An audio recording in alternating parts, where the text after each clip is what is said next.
O principal objetivo da comunicação é se fazer compreender, é passar uma mensagem, é permitir que através das nossas palavras, a pessoa com quem a gente está se comunicando, que ela compreenda o que a gente está querendo passar para ela. Nós conhecemos muito a comunicação verbal, que é a nossa fala.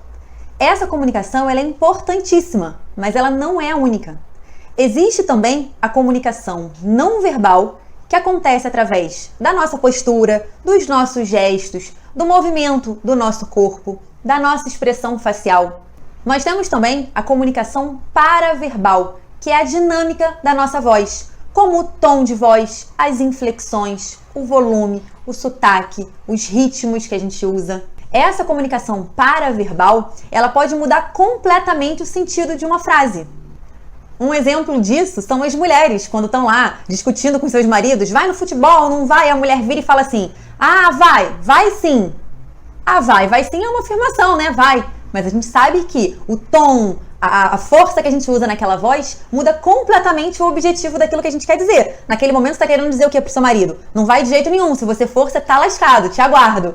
Então, a entonação, a flexão que a gente dá para nossa voz, a forma como a gente está se comunicando, diz muito a respeito daquilo que a gente quer passar. Só para você ter uma ideia, cerca de 75% da nossa comunicação, ela acontece por meio desses aspectos não verbais e paraverbais. Olha a importância disso, né? Só que a interpretação que a gente tem dessa comunicação não verbal, paraverbal, ela é quase que subconsciente. A gente não para interpretar quando alguém fala com a gente cruzando os braços ou com uma bolsa no colo. Isso significa pra gente que a pessoa tá um pouco na defensiva, mas a gente não para racionalizar isso. A gente não aprende a racionalizar isso. Só que essas informações, elas são riquíssimas e a gente pode começar a perceber e fazer uso dessa comunicação para melhorar mesmo a troca de mensagens. E o ideal para uma comunicação clara é que a expressão verbal, a paraverbal e a não verbal, que elas estejam em equilíbrio, que elas estejam em concordância, passando o que de fato a gente quer passar com a nossa mensagem. Um dos maiores problemas enfrentados em quase todos os tipos de relacionamentos, seja entre marido e mulher, entre amigos, entre profissionais que trabalham juntos, é a comunicação. Uma pessoa fala uma coisa, o outro entende outra completamente diferente e ninguém entra num acordo. Eu quero que você fique com a informação que a responsabilidade pela compreensão é de quem está falando. Então nós, quando a gente está se comunicando, a gente precisa se preocupar se a gente está sendo adequadamente compreendido. Essa é uma responsabilidade nossa.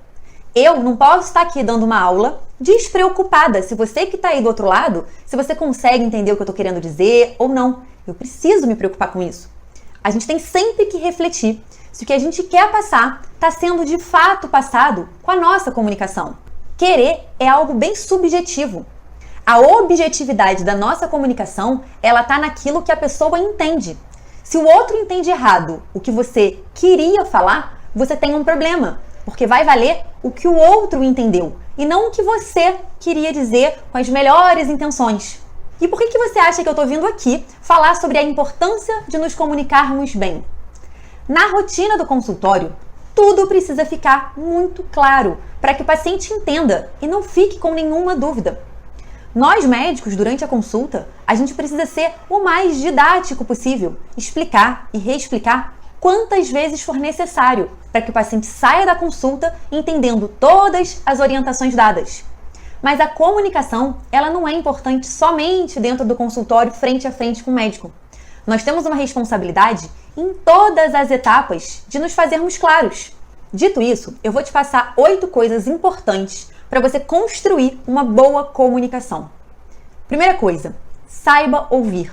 Pode parecer estranho estar falando aqui da importância da sua comunicação e a primeira coisa que eu cito é saber ouvir.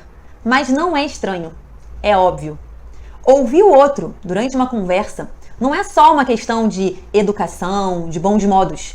Quando a gente para ouvir a outra pessoa, a gente consegue perceber, além da comunicação verbal, aspectos que não são verbais e que podem ser importantíssimos para o sucesso daquela nossa comunicação. Como eu disse, nós não somos treinados a interpretar a comunicação não verbal, mas isso é uma questão de treino. Quanto mais a gente se concentra em ouvir, mais a gente aprende a calibrar a nossa comunicação. E isso vale para qualquer comunicação que você tenha ao longo dos seus dias. Então vale começar a treinar com a família, com os amigos. Treine ouvir. Você vai perceber o quanto de informações você consegue acessar através das reações que uma pessoa tem, por exemplo, quando ela fala sobre um determinado assunto, ou como que ela fica quando ela cita o nome de alguma pessoa. Quando você presta atenção, você consegue perceber quando aquela pessoa não está muito à vontade de falar sobre determinado assunto, sobre determinada situação. E eu posso te garantir que ouvindo melhor, ouvindo mais, você vai ser uma personalidade mais agradável, você vai ser um amigo melhor, um parceiro melhor. Hoje em dia as pessoas querem muito falar, querem muito debater e poucas estão dispostas a ouvir. Então exercite e pratique o que a gente chama de escuta ativa. Para te explicar o que é a escuta ativa, eu vou te dar um exemplo do que não é. Sabe quando você está conversando com uma pessoa e você fica já esperando a pausa que essa pessoa vai dar para você logo colocar a sua opinião, para fazer logo a sua colocação, o seu ponto de vista?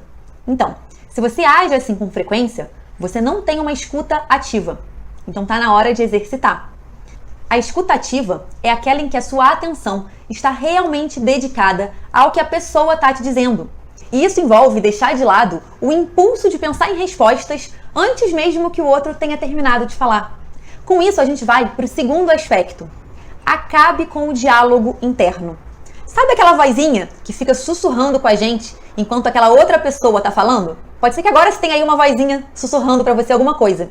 Você precisa silenciar essa voz se você quiser ter uma boa comunicação. Você precisa controlar a ansiedade de elaborar uma resposta enquanto o outro ainda está falando. E não é só elaborar uma resposta que a gente fica. Aquela vozinha, ela questiona, ela debate com a pessoa. E nesse momento você não está de fato prestando atenção absoluta no que o outro está te falando. Seja através da voz falada e dos trejeitos, das emoções, das reações que ele está expressando enquanto ele está verbalizando aquilo. Então tem que silenciar essa voz interna, esse diálogo interno. E isso vai nos levar para o terceiro item. Concentre-se no outro. Quando você desliga a sua voz interna, só te resta se concentrar no que o outro está falando. E como a gente viu, o que ele está falando não está só saindo da boca dele. Você precisa se concentrar no que o outro está dizendo verbalmente e não verbalmente.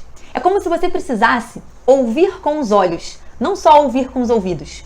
Você vai ouvir o todo, o que a pessoa diz através das palavras e o que ela está dizendo através dos gestos, através das emoções que ela está expressando ali, com a expressão facial, com algum tique que ela tenha, e isso é treino.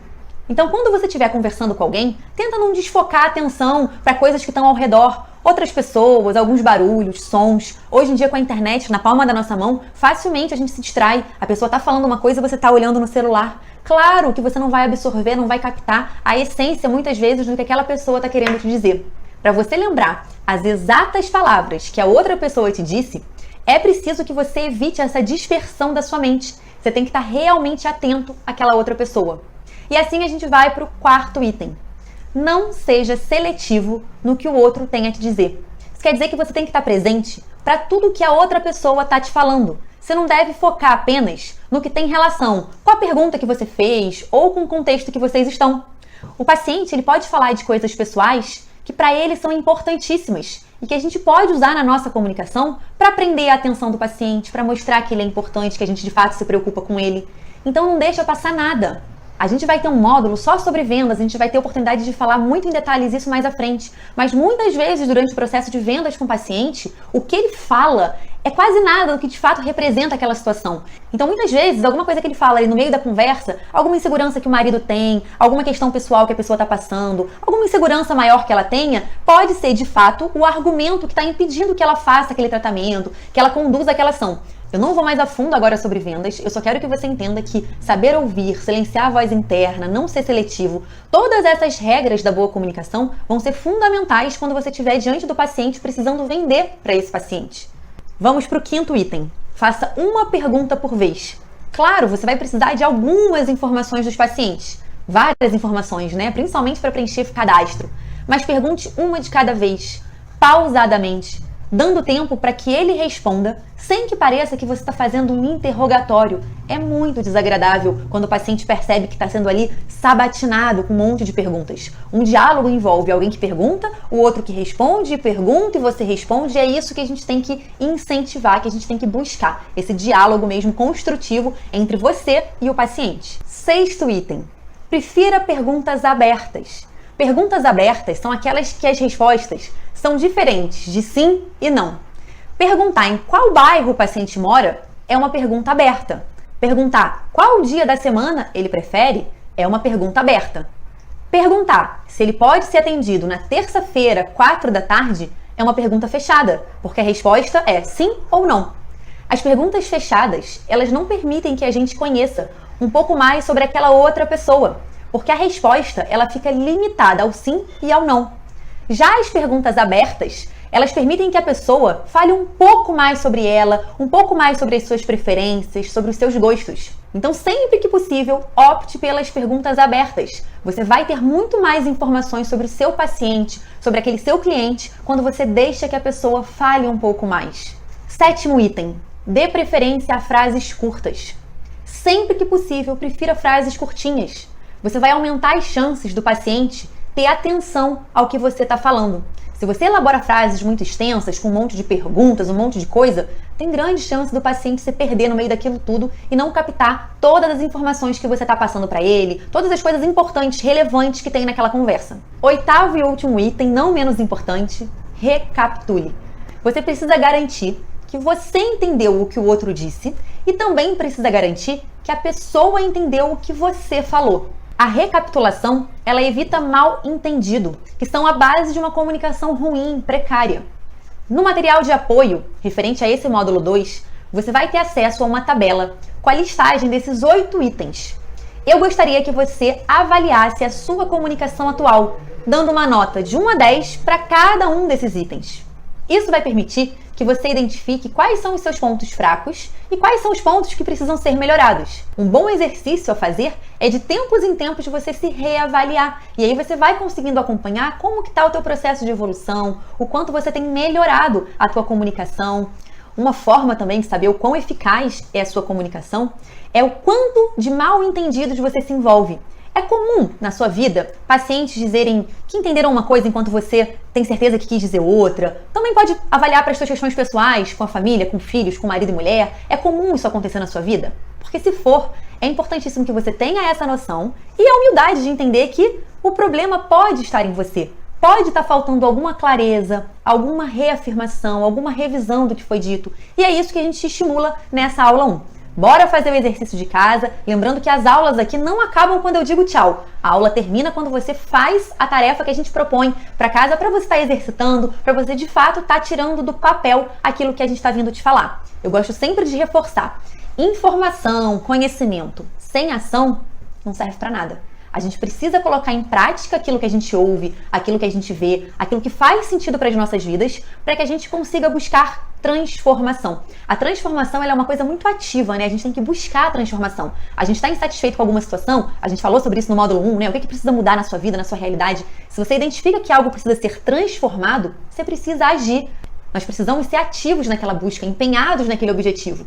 Então, tudo que você aprender aqui no curso, você precisa tirar do papel. Escreve bastante, roteiriza e tudo, mas coloca em prática. Nesse momento, você vai começar a ter os seus resultados, a ficar satisfeito com a sua progressão mesmo. Até a próxima aula!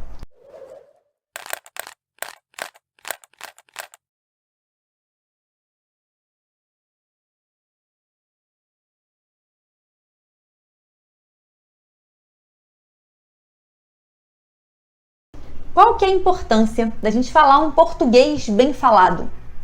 Todos os aspectos do consultório ou da clínica que você trabalha compõem a construção de uma marca. É a construção dessa marca que vai justificar um paciente escolher pagar uma consulta e não ficar preso apenas aos atendimentos do convênio. É a construção de uma marca que vai explicar ao paciente pagar mais caro por um atendimento ou por um tratamento. E o português que a gente utiliza na nossa comunicação, ele é fundamental para passar uma boa mensagem aos nossos pacientes.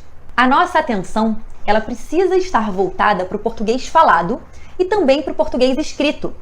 Quando a gente está falando, a gente tem uma liberdade de usar, por exemplo, o agente, como eu tenho usado aqui direto. Na linguagem falada, a gente é mais permissivo. Mais uma vez eu usei o agente, porque nós podemos ser mais permissivos.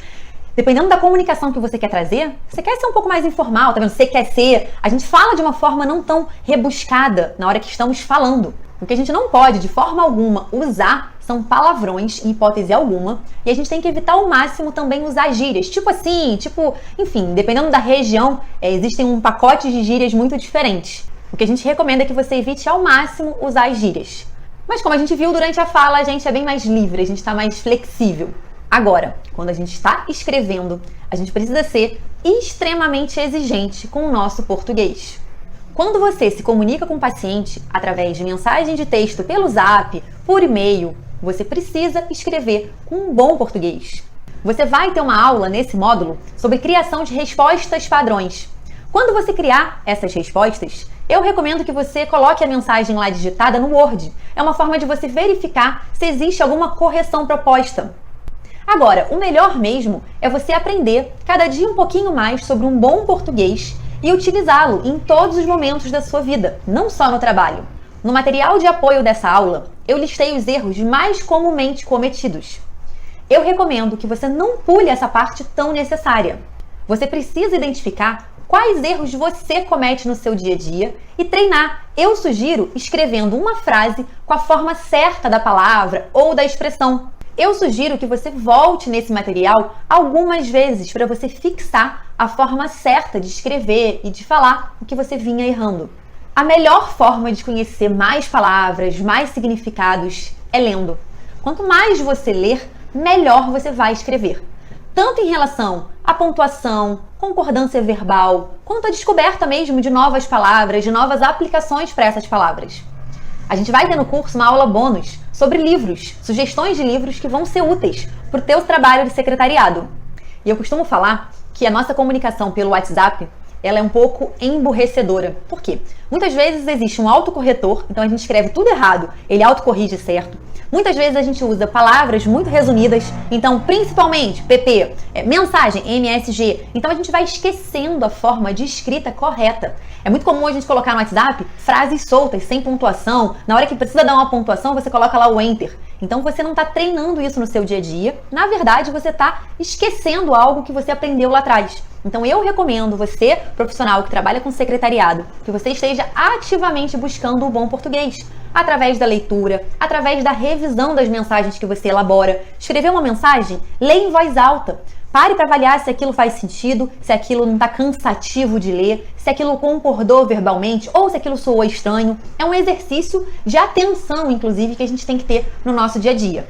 Volto a falar, essa aula não termina agora. Ela só vai terminar no momento que você for lá pegar o seu material de apoio dessa aula e identificar quais das concordâncias verbais, das pontuações que você tem o hábito ou o mau hábito de errar no seu dia a dia. E reveja isso quantas vezes for necessário. Vamos treinar um bom português.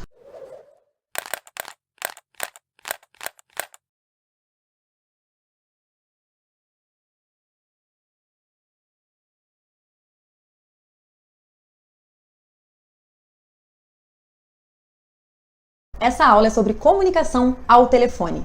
Tudo o que você tem no telefone é a sua voz e as suas palavras, para você criar uma boa primeira impressão e mostrar que você é um bom profissional.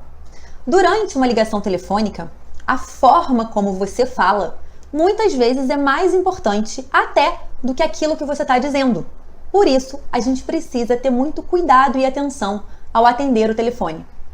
O tom de voz, ele é 5 vezes mais influente do que as palavras para transmitir uma mensagem honesta. Nós já falamos lá no módulo passado que o primeiro contato do paciente, muitas vezes, acontece pela ligação telefônica. O que eu vou te passar nessa aula são algumas orientações para que o seu atendimento telefônico consiga ser uma primeira boa experiência para o paciente. Orientação 1. Atenda sempre o telefone até o 3º toque. Ninguém gosta de ligar para um lugar e ficar esperando para ser atendido. O consultório médico, ele é um lugar dinâmico, onde vão transitar pacientes, profissionais.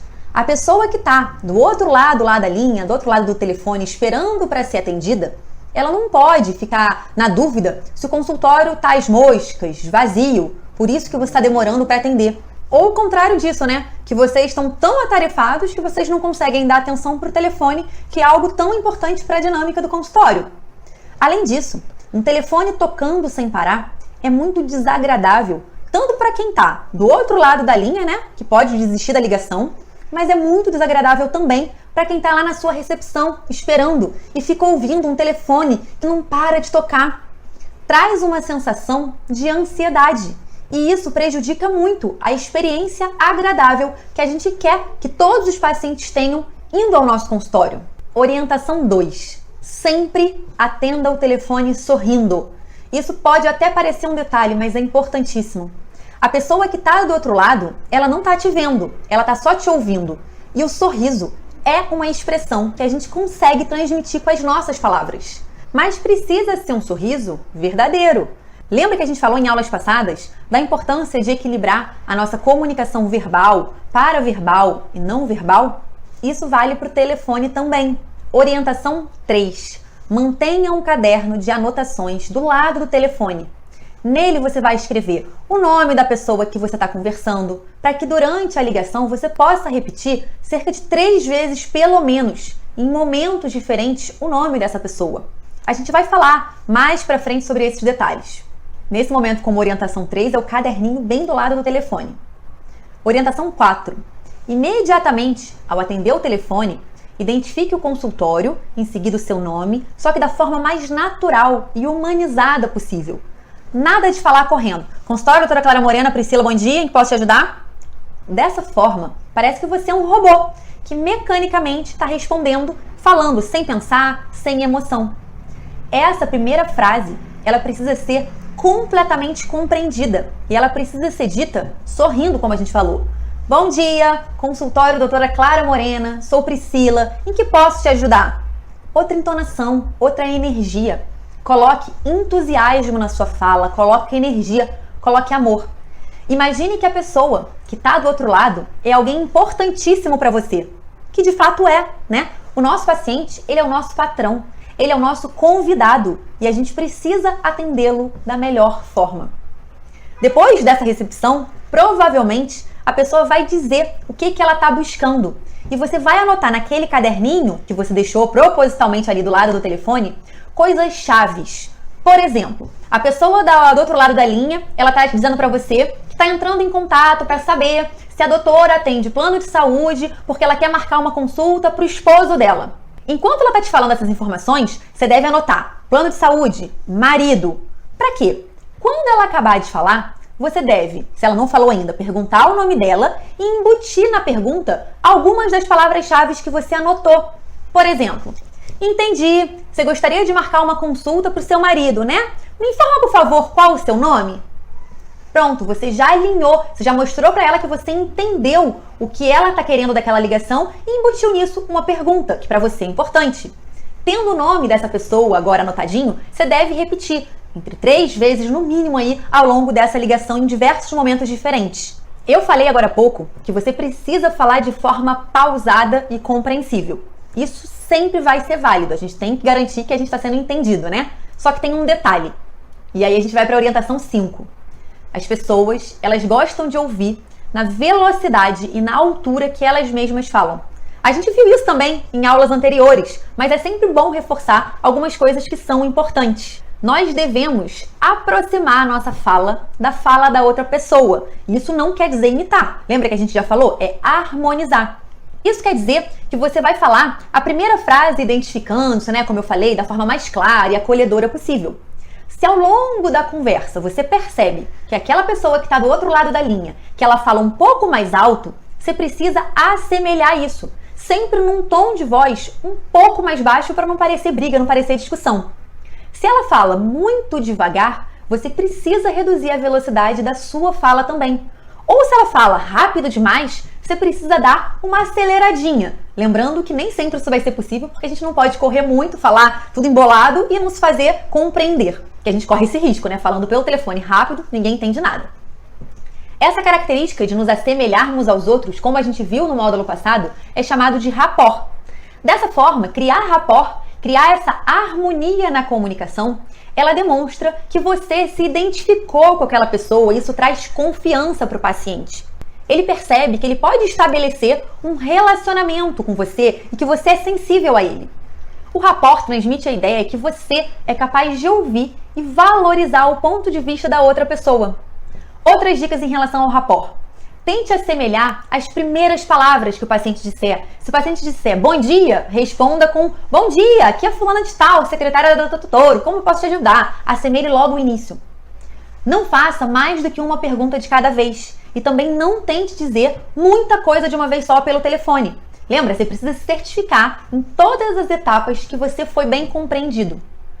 No telefone, o ideal é que você crie uma imagem mental do paciente. Essa imagem traz para você a sensação que existe uma pessoa por trás daquela voz e que está do outro lado da linha.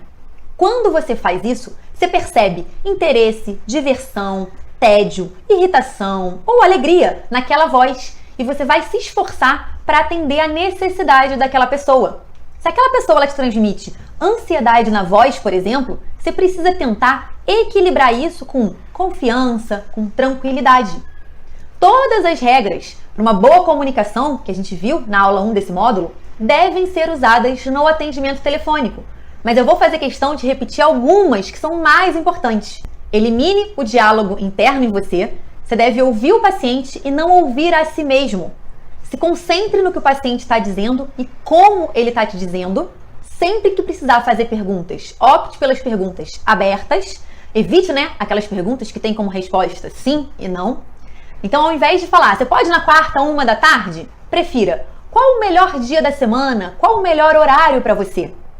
Dessa forma, você vai abrir espaço para conhecer um pouco mais aquela pessoa que está do outro lado da linha. Além disso, não faça perguntas que levem os clientes a dizer aquilo que você quer que eles digam. Não induza respostas na sua pergunta. Então não diga, às 19h é muito tarde para você, né? Prefira, o que você acha de um horário noturno? Atenderia às suas necessidades? Agora a gente vai para a orientação 6. Sempre, em qualquer situação, certifique-se que o paciente compreendeu o que foi dito, que não restou nenhuma dúvida e se coloque à disposição para que um novo contato seja feito caso posteriormente ele lembre de alguma coisa que ele não tenha perguntado, que ele não tenha lembrado de estar esclarecendo com você. Você pode falar no telefone, olha, eu espero ter esclarecido todas as suas dúvidas. Se depois de você lembrar de alguma coisa que não tenha ficado muito claro, que você tenha esquecido de perguntar, fique à vontade para me ligar novamente. O meu objetivo é te atender da melhor forma possível. Deixe claro isso para a pessoa que está do outro lado da linha. Faça com que ela perceba que ela é uma convidada e que você está à disposição para ajudar no que for preciso. Orientação 7. Ainda durante a ligação, você pode passar algumas informações úteis, como estacionamentos próximos, metrô, algum ponto de referência para facilitar que essa pessoa encontre a clínica. Essas informações, elas podem facilitar o comparecimento do paciente no horário e no dia marcados. Não subestime o poder de um bom atendimento.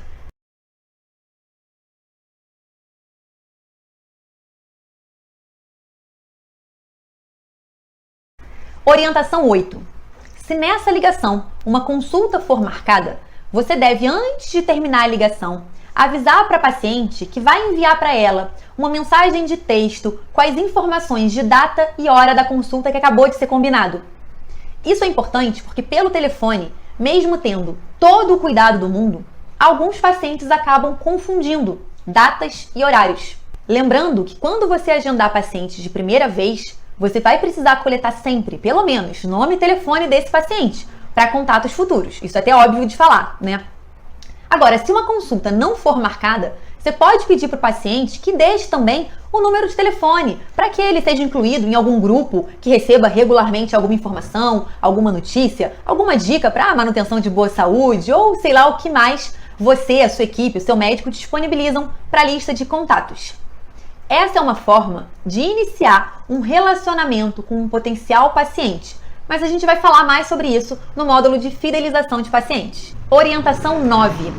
Antes de desligar, você sempre deve avisar para o paciente quais são os próximos passos. Então, se uma consulta foi agendada, você deve informar ele que um contato para confirmação dessa consulta vai ser realizado 24 ou 48 horas antes e você deve perguntar para esse paciente por qual canal ele gostaria que esse contato fosse feito. Se ele prefere por ligação telefônica ou por mensagem de zap, é importante que você entenda a preferência desse paciente. E aprenda mais uma coisa: em qualquer conversa, com qualquer pessoa, sempre que você puder inserir o porquê de estar fazendo algo, você vai ter mais sucesso na sua comunicação. Nesse caso, você pode dizer: olha, nós fazemos essa confirmação antes porque na correria do dia a dia a gente pode acabar se esquecendo e essa é uma forma da gente cuidar dos nossos pacientes. Você pode estar elaborando qualquer outro porquê. Esse foi só um exemplo, mas sempre tente justificar as suas ações com uma explicação. Isso é um gatilho mental chamado gatilho mental da razão. Nós vamos ver isso em mais detalhes no módulo de marketing. Orientação 10. Agora que a ligação está quase se encerrando, eu vou te ensinar uma estratégia que aumenta muito o comparecimento dos pacientes. O que eu vou te passar aqui é um gatilho mental também, chamado gatilho mental do compromisso ou da coerência. Como eu disse, nós vamos falar muito sobre gatilho mental no módulo de marketing. Nesse momento, eu quero que você entenda apenas que esse gatilho do compromisso ou da coerência vai te ajudar na ligação telefônica. Eu sugiro que você fale algo assim: olha, sua consulta está marcada, nos vemos em breve, posso te pedir um favor? E espere o paciente dizer sim do outro lado da linha. Quando você faz esse pedido inesperado para o paciente, você está quebrando o padrão. Você está interrompendo o fluxo esperado da ligação, que seria o quê? Ah, tchau. Isso traz a atenção do paciente para o que você está dizendo.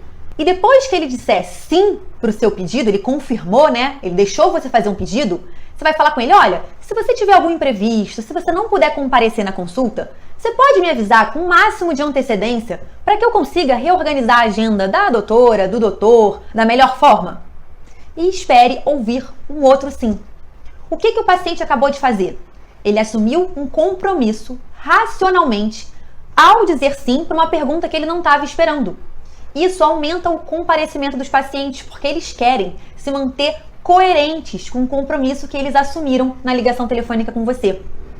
Quando ele se compromete a te avisar, ele vai fazer de tudo para cumprir esse compromisso. Você pode acreditar. Depois disso, termine com muito obrigada, muito obrigado, como você preferir.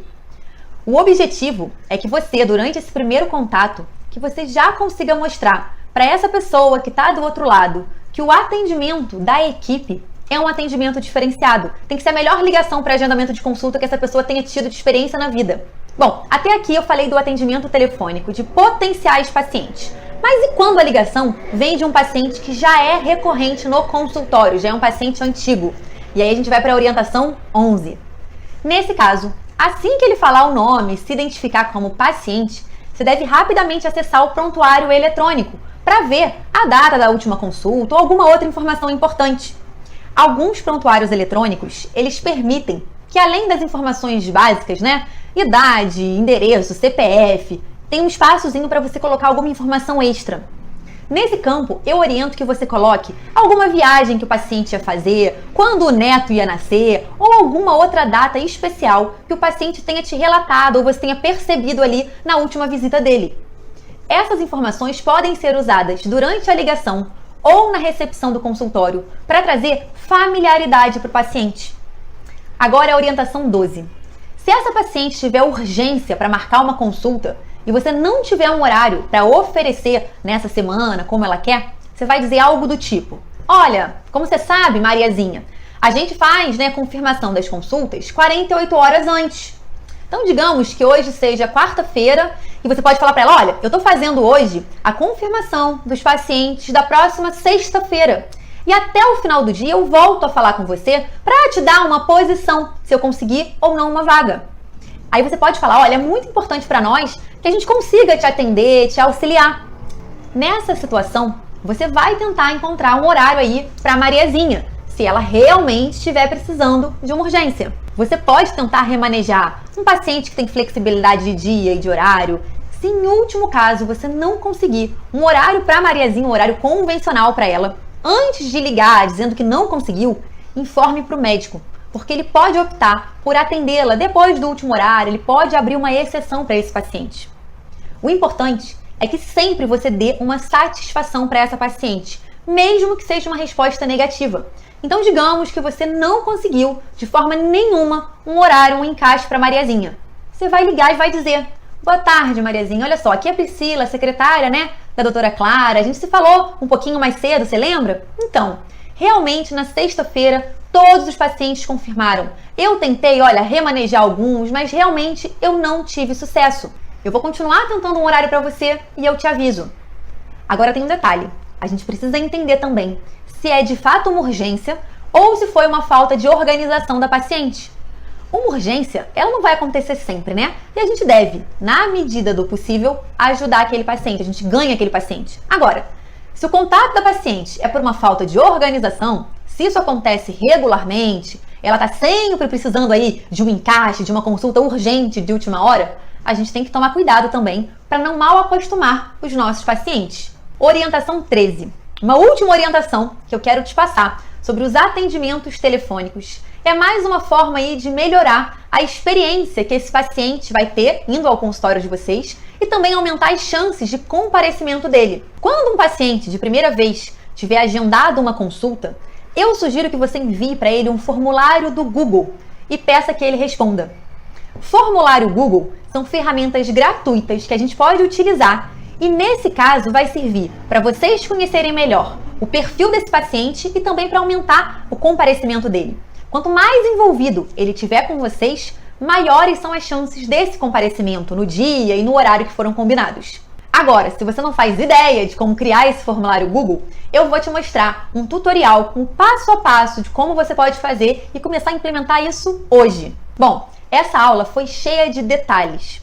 Eu oriento que, como tarefa de casa, você elabore textos simulando as conversas que você tem pelo telefone com a maioria dos pacientes, com os potenciais pacientes, e que você mostre isso para o seu chefe, para o seu supervisor, para que ele dê um ok, até para você saber se você está fazendo certo, se você pode continuar fazendo como você vem fazendo. Eu sugiro que você faça realmente um roteiro de como vão ser os contatos a partir de agora. Simule os diálogos. Depois disso, treine muito. Tudo é treinamento. No início, pode parecer difícil, mas com o passar do tempo vai se tornar muito natural. Se ficou alguma dúvida, deixa nos comentários desse vídeo que eu vou estar respondendo, eu e a minha equipe, esclarecendo cada uma das dúvidas que vocês enviarem.